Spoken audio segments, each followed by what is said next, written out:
This channel is supported by TrueFire. TrueFire is an online library of lessons from some of my favourite players. There's thousands of lessons on there. You can use the promo code JNC40 to get 40% off of any of their courses.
I was watching Dann Huff and Tom Bukovac have a bit of a chat the other day, and one of the things that Dann Huff said was there's no such thing as a bad tone, and I wanted to prove him wrong. No, I wanted to experiment with this as an idea. So that introduction there, what you saw to start off with, I was just playing a guitar straight, clean into the desk. Now,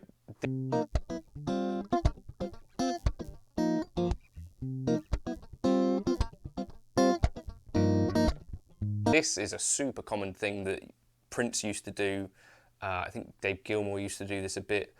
For clean tones, I think it sounds pretty good, especially if you start to pair it with some things like compressors and things like reverb, you know, that sort of thing.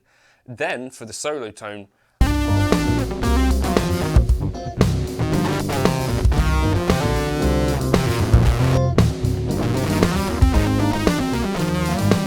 I just plug straight in with the Pete Cornish NG2. Now this is quite a funky fuzz. It's kind of two stacked fuzzes and has a really nice kind of saggy quality to it anyway. And I think drive tones straight into a desk are the things where I think you can start to hear what I think of in my head generally as bad tones, where there's sort of loads of high-end fizzy stuff, maybe not much dimension to it, and just in general it sounds to me quite spiky. Now there are definitely worse tones that you could get than that. If it didn't have the kind of sag qualities of this, I guess it would also be super kind of flat. However, it does remind me of you know, the tune Summer Breeze. There's a solo in that which sounds sort of like that, not worlds apart. And I don't know, let me know your thoughts. Did that make my playing sound noticeably worse than usual, or was it just as bad as always? Halfway through the solo, I then put it through like a normal kind of Helix native sort of thing.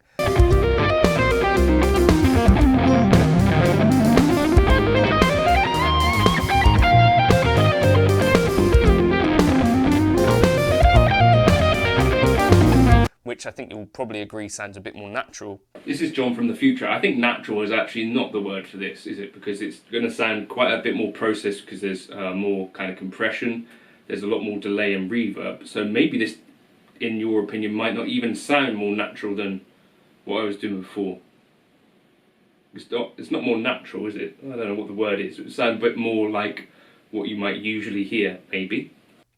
But this idea, do bad tones exist? I think they probably exist, but maybe inappropriate tone is the more appropriate name for it, right? So, you know, you don't want to have a super high gain scooped mid sound for, I don't know, playing in a church or whatever. And equally, you wouldn't want to have a super sort of mid pushed, sort of clean, with a bit of dry clean through as well for, you know, metal riffs. It's about selecting the tone that's right for you. I guess, what does this mean for anything? I don't know, just try experimenting with some things, I guess.